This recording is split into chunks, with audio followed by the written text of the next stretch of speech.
कर्ण का जन्म धृतराष्ट्र, पांडु और विदुर के लालन पालन का भार भीष्म के ऊपर था।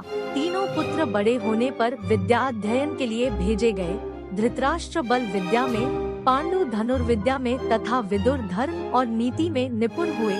युवा होने पर धृतराष्ट्र अंधे होने के कारण राज्य के उत्तराधिकारी न बन सके। विदुर दासी पुत्र थे, इसलिए पांडु को ही हस्तिनापुर का राजा घोषित किया गया। भीष्म ने धृतराष्ट्र का विवाह गांधार की राजकुमारी गांधारी से कर दिया। गांधारी को जब ज्ञात हुआ कि उसका पति अंधा है, तो उसने स्वयं अपनी आंखों पर पट्टी बांध ली। उन्हीं दिनों यदुवंशी राजा शूरसेन की पोषित कन्या कुंती जब सयानी हुई तो पिता ने उसे घर आए हुए महात्माओं के सेवा में लगा दिया। पिता के अतिथिगृह में जितने भी साधु महात्मा, ऋषि मुनि आदि आते, कुंती उनकी सेवा मन लगाकर किया करती थी। एक बार वहां दुर्वासा ऋषि आ पहुँचे। कुंती ने उनकी भी मन लगाकर सेवा की।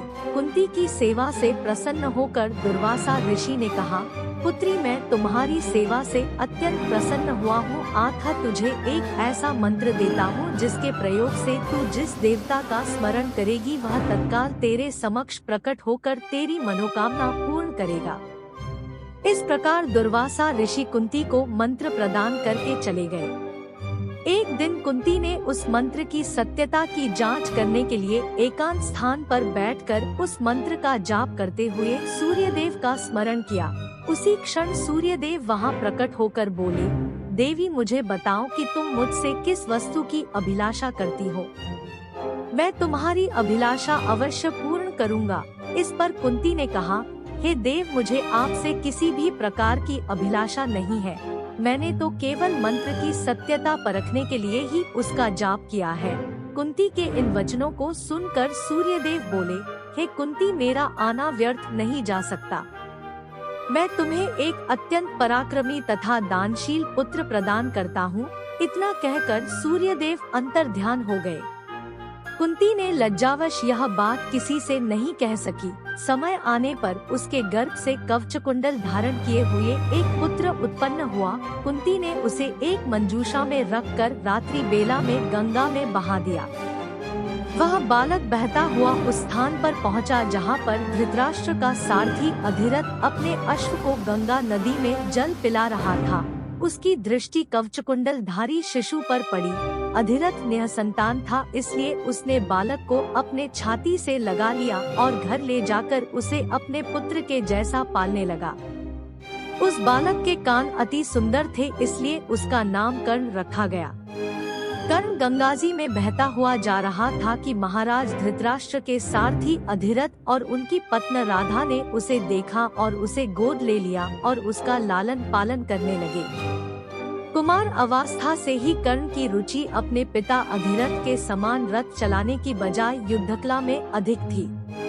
कर्ण और उसके पिता अधिरथ आचार्य द्रोण से मिले, जो कि उस समय युद्धकला के सर्वश्रेष्ठ आचार्यों में से एक थे। द्रोणाचार्य उस समय कुरु राजकुमारों को शिक्षा दिया करते थे। उन्होंने कर्ण को शिक्षा देने से मना कर दिया, क्योंकि कर्ण एक सारथी पुत्र था और द्रोण केवल क्षत्रियों को ही शिक्षा दिया करते थे। द्रोणाचार्य की असम्मति के उपरांत कर्ण ने परशुराम से संपर्क किया, जो कि केवल ब्राह्मणों को ही शिक्षा दिया करते थे। कर्ण ने स्वयं को ब्राह्मण बताकर परशुराम से शिक्षा का आग्रह किया। परशुराम ने कर्ण का आग्रह स्वीकार किया और कर्ण को अपने समान ही युद्धकला और धनुर्विद्या में निष्णात किया। कर्ण को उसके गुरु परशुराम और पृथ्वी माता से श्राप मिला था। कर्ण की शिक्षा अपने अंतिम चरण पर थी। एक दोपहर की बात है। गुरु परशुराम कर्ण की जंघा पर सिर रखकर विश्राम कर रहे थे। कुछ देर बाद कहीं से एक बिच्छू आया और उसकी दूसरी जंघा पर काट कर घाव बनाने लगा। गुरु का विश्राम भंग ना हो, इसलिए कर्ण बिच्छू को दूर न हटाकर उसके डंक को सहता रहा। कुछ देर में गुरुजी की निद्रा टूटी और उन्होंने देखा कि कर्ण की जांघ से बहुत रक्त बह रहा है। उन्होंने कहा कि केवल किसी क्षत्रिय में ही इतनी सहनशीलता हो सकती है कि वह बिच्छू डंक को सह ले, न कि किसी ब्राह्मण में। और परशुराम जी ने उसे मिथ्या भाषण के कारण श्राप दिया कि जब भी कर्ण को उनकी दी हुई शिक्षा की सर्वाधिक आवश्यकता होगी दिन वह उसके काम नहीं आएगी। कर्ण, जो कि स्वयं ये नहीं जानता था कि वह किस वंश से है, ने अपने गुरु से क्षमा मांगी और कहा कि उसके स्थान पर यदि कोई और शिष्य भी होता तो वो भी यही करता। यद्यपि कर्ण को क्रोधवश श्राप देने पर उन्हें ग्लानि हुई, पर वे अपना श्राप वापस नहीं ले सकते थे। तब उन्होंने कर्ण को अपना विजय नामक धनुष प्रदान किया और उसे ये आशीर्वाद दिया कि उसे वह वस्तु मिलेगी जिसे वह सर्वाधिक चाहता है, अमिट प्रसिद्धि। कुछ लोक कथाओं में माना जाता है कि बिच्छू के रूप में स्वयं इंद्र थे, जो उसकी वास्तविक क्षत्रिय पहचान को उजागर करना चाहते थे। परशुराम जी के आश्रम से जाने के पश्चात कर्ण कुछ समय तक भटकता रहा। इस दौरान वह शब्दभेदी विद्या सीख रहा था।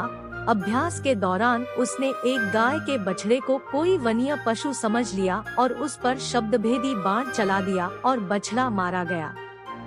तब उस गाय के स्वामी ब्राह्मण ने कर्ण को श्राप दिया कि जिस प्रकार उसने एक असहाय पशु को मारा है, वैसे ही एक दिन वह भी मारा जाएगा, जब वह सबसे अधिक असहाय होगा और जब उसका सारा ध्यान अपने शत्रु से कहीं अलग किसी और काम पर होगा। इस प्रकार कर्ण परशुराम का एक अत्यंत परिश्रमी और निपुण शिष्य बना। कर्ण दुर्योधन के आश्रय में रहता था। गुरु द्रोणाचार्य ने अपने शिष्यों की शिक्षा पूरी होने पर हस्तिनापुर में एक रंगभूमि का आयोजन करवाया। रंगभूमि में अर्जुन विशेष धनुर्विद्या युक्त शिष्य प्रमाणित हुआ। तभी कर्ण रंगभूमि में आया और अर्जुन द्वारा किए गए करतबों को पार करके उसे द्वंद्व युद्ध के लिए ललकारा। तब कृपाचार्य ने कर्ण के द्वंद्व युद्ध को अस्वीकृत कर दिया और उससे उसके वंश और साम्राज्य के विषय में पूछा, क्योंकि द्वंद्व युद्ध के नियमों के अनुसार केवल एक राजकुमार ही अर्जुन को, जो हस्तिनापुर का राजकुमार था, द्वंद्व युद्ध के लिए ललकार सकता था। तब कौरवों में सबसे ज्येष्ठ दुर्योधन ने कर्ण को अंगराज घोषित किया, जिससे वह अर्जुन से द्वंद्व युद्ध के योग्य हो जाए। जब कर्ण ने दुर्योधन से पूछा कि वह उससे इसके बदले में क्या चाहता है, तब दुर्योधन ने कहा कि वह केवल ये चाहता है कि कर्ण उसका मित्र बन जाए। इस घटना के बाद महाभारत के कुछ मुख्य संबंध स्थापित हुए, जैसे दुर्योधन और कर्ण के बीच सुदृढ़ संबंध बने, कर्ण और अर्जुन के बीच तीव्र प्रतिद्वंद्विता और पांडवों तथा कर्ण के बीच वैमनस्य। कर्ण दुर्योधन का एक निष्ठावान और सच्चा मित्र था। यद्यपि वह बाद में दुर्योधन को खुश करने के लिए द्यूत क्रीड़ा में भागीदारी करता है, लेकिन वह आरंभ से ही इसके विरुद्ध था। कर्ण शकुनी को पसंद नहीं करता था और सदैव दुर्योधन को यही परामर्श देता कि वह अपने शत्रुओं को परास्त करने के लिए अपने युद्ध कौशल और बाहुबल का प्रयोग करे, न कि कुटिल चालों का। जब लाक्षागृह में पांडवों को मारने का प्रयास विफल हो जाता है, तब कर्ण दुर्योधन को उसकी कायरता के लिए डांटता है और कहता है कि कायरों की सभी चालें विफल ही होती है, और उसे समझाता है कि उसे एक योद्धा के समान कार्य करना चाहिए और उसे जो कुछ भी प्राप्त करना है, उसे अपनी वीरता द्वारा प्राप्त करे। चित्रांगद की राजकुमारी से विवाह करने में भी कर्ण ने दुर्योधन की सहायता की थी। अपने स्वयंवर में उसने दुर्योधन को अस्वीकार कर दिया और तब दुर्योधन उसे बलपूर्वक उठा कर ले गया। तब वहां उपस्थित अन्य राजाओं ने उसका पीछा किया, लेकिन कर्ण ने अकेले ही उन सबको परास्त कर दिया। परास्त राजाओं में जरासंध, शिशुपाल, दंतवक्र, साल और रुक्मी इत्यादि थे।